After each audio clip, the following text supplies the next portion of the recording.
Welcome everyone to another episode of Retro Wrestling Reviews. Fredo Esparza here, and this week we look back at Mid-Atlantic Championship Wrestling's March 6, 1982 show.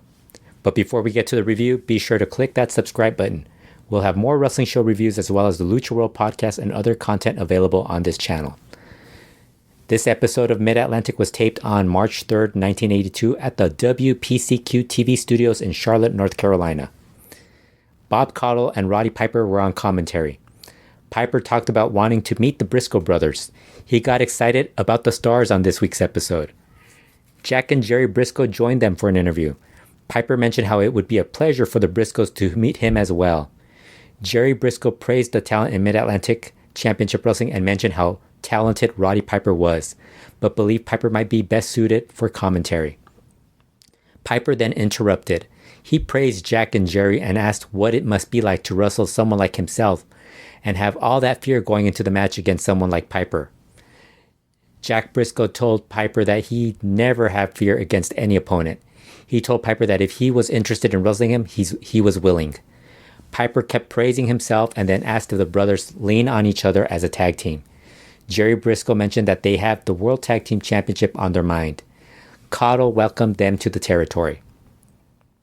First match on the show was Austin Idol versus Vinnie Valentino. Austin Idol kept his robe on as the bell rang. He argued with the referee and Valentino. Idol told them to back away as he removed his robe. Fans started chanting, "Take it off, Austin, take it off." This was a pretty short match with Austin Idol dominating most of it.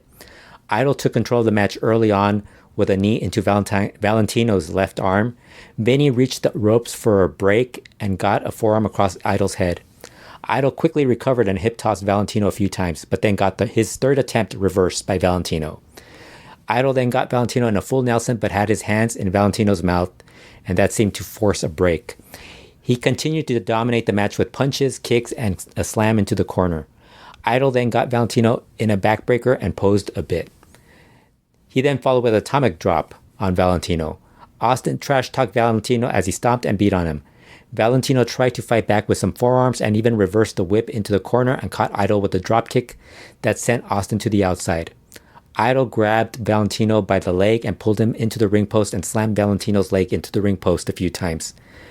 Idol then got back in the ring and attacked Valentino's leg until he got him in the Las Vegas leg lock for the submission win. Idol was your winner. That was then followed by Jake Roberts joining Bob Caudle to talk about Sergeant Slaughter's attack on Ric Flair and Ricky Steamboat after their title match.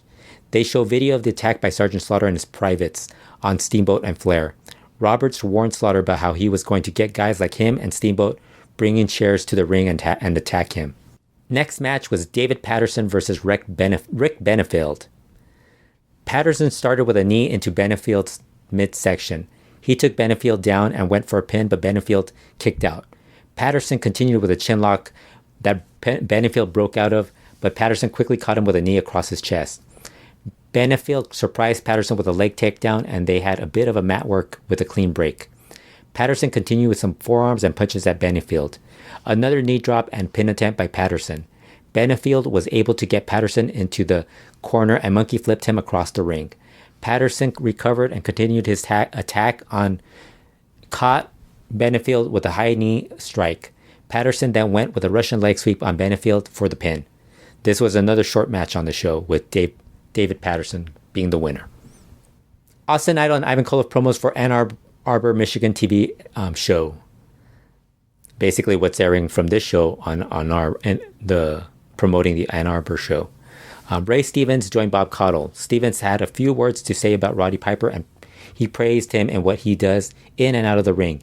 He also talked about Jimmy Valiant confronting Ole Anderson, Stan Hansen, and Ivan Koloff. They replayed the confrontation from the previous week between Valiant, Ole, and company. Ray Stevens then interviewed Jimmy Valiant and warned Ole Anderson, Stan Hansen, and Ivan Koloff that anytime and anywhere as he danced around. Ivan Koloff then joined Bob Caudle, and he was upset that Valiant attacked him from behind and knew he wanted the TV title. Koloff said Valiant tried to embarrass him. Austin Idol talked about how Jimmy Valiant tried to make a name for himself attacking people, but he didn't attack him. He said Valiant better not mess with him. He talked about how the women want to see him on TV more. Sergeant Slaughter then mentioned that he had a big match against Jerry Brisco and hoped he saw what he did to Ric Flair and Ricky Steamboat. He said all Marines fight together, which is why you saw his privates get involved in his match or in his attack against Steamboat and Flair. That was then followed by the next match, which was Jack and Jerry Brisco versus Bill White and Mike Miller. Jack Brisco started the match against Mike Miller. Clean break off the ropes. Jack Brisco took down Miller, who quickly tagged in Bill White. Jack got White in an arm bar and tagged in Jerry Brisco. Jerry continued to work on White's left arm. He tagged in Jack Brisco back in, and again, he kept working on the left arm. White tagged in Miller. Mike Miller got in a few shots at Jack Brisco, who quickly tagged out to Jerry. Jerry with a go-behind takedown on Miller, but Miller quickly tagged in White. Some quick tags throughout this match from both teams. White with a knee at Jerry's midsection. White and Miller double-teamed Jerry. Austin Idol then showed up to film the match. Jerry Brisco with a takedown on Miller, and he tagged in Jack. More quick tags from the Briscoes as they attacked Miller's left leg. Bill White charged in as an attempt to save Miller. Jerry punched Miller and went back to working on his left leg.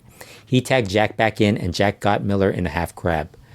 Jerry back in, and he backdropped Miller. He caught White with a knee lift, and that sent him to the outside. Jerry went for a leg lock on Miller. He tagged Jack back in, and he dropped a knee across Miller's left leg. Ankle lock by Jack Brisco on Miller. Jack went for the pin, but Miller broke out. White made another save attempt. Jerry came in and hit a drop kick on Miller. Jerry then tagged in Jack, who got Miller with a figure four leg lock to get him to submit. Jerry Brisco and Bill White tangled up a bit as the bell rang. Winners of the match were the Briscoe brothers, Jack and Jerry. They plugged the Mid-Atlantic bumper sticker again, Blackjack Mulligan Jr. and Jack Briscoe promos for an Ann Arbor, Michigan show. That was then followed by the final match on the show, which was Private Don Carnoodle and Private Jim Nelson versus Ron Richie and Tony Anthony. Don Carnoodle and Ron Richie started the match, and Carnoodle quickly beat on Richie. Quick tags from the two privates, Carnoodle and Nelson in and out against Richie. Carnoodle knocked Richie down with an elbow. He whipped him into the ropes and again, but Richie caught him with a high crossbody block. Carnoodle was able to tag in Nelson, who beat on Richie and got him in a headlock. Richie reversed the hold on Nelson and tagged in Anthony.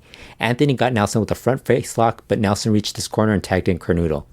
Carnoodle attacked Anthony and sent him into Nelson's knee. They caught Anthony with a double team clothesline.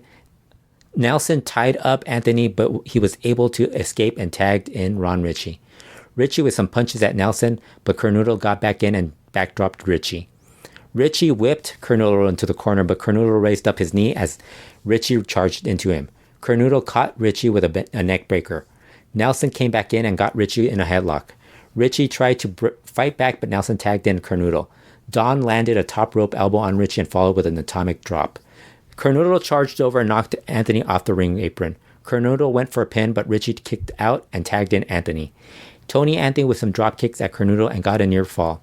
He whipped Carnoodle into the ropes, but Carnoodle caught him with an elbow. Nelson back in, but Anthony slammed him. However, Nelson had already tagged in Carnoodle, so Don was in and chopped Anthony. More double teaming from the privates, with Richie trying to get the fans to cheer on Anthony. Anthony fought back and caught Nelson with an elbow.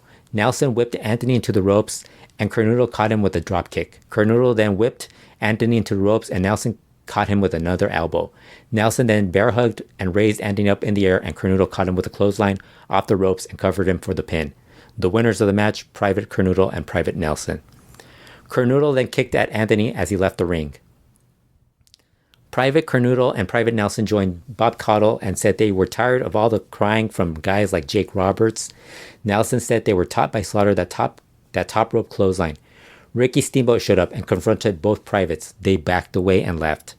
Ricky Steamboat then talked to Bob Caudle and said he and Don Carnoodle were close friends and said he had lost a friend but gained one with Ric Flair returning to be his friend. Steamboat wanted to know how tough Sergeant Slaughter was and asked him to face him one-on-one. I thought this was an okay episode, with the most entertaining match being the Briscoe brothers tag team match. I also enjoyed the last tag match as well. They did more recapping of what had happened in the territory with Slaughter's attack on Ric Flair and Ricky Steamboat. and Jimmy Valiant battling Ole, Hansen, and Koloff. Best part of the show might have been the interview with the Briscoes and Piper interrupting and joining in for the interview. I thought that was really the best part. There was a couple of other things that I found entertaining. Really, for the most part, was the interviews. The matches themselves were kept pretty short. The 2 tag matches were pretty good. Not the greatest, but fun TV type tag matches. That's it for this review. Be sure to subscribe to the Retro Wrestling YouTube channel, and we'll be back again soon with more reviews.